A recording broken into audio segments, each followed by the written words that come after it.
چھوٹے سے گاؤں میں ایک غریب ماں اپنی بیٹی انیتا کے ساتھ رہتی تھی۔ انیتا بہت معصوم اور اپنی ماں سے بے حد محبت کرنے والی لڑکی تھی۔ ماں دن بھر محنت مزدوری کرتی تاکہ انیتا کی ہر خواہش پوری کر سکے۔ ایک دن ماں شدید بیمار ہو گئی، گھر میں کھانے کے لیے بھی کچھ نہیں تھا۔ انیتا خاموشی سے پڑوس کے باغ میں گئی اور وہاں سے گرے ہوئے آم جمع کر کے بازار میں بیچ آئی۔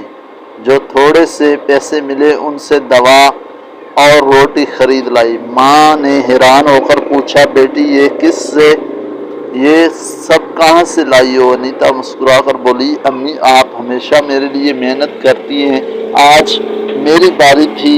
ماں کی آنکھوں میں آنسو آ گئے۔ اس نے انیتا کو گلے لگایا اور کہا، بیٹی ماں کی اصل طاقت اس کی اولاد ہوتی ہے۔ اس دن کے بعد انیتا صرف ایک بیٹی نہیں رہی بلکہ اپنی ماں کی سب سے بڑا سہارا بن گئی۔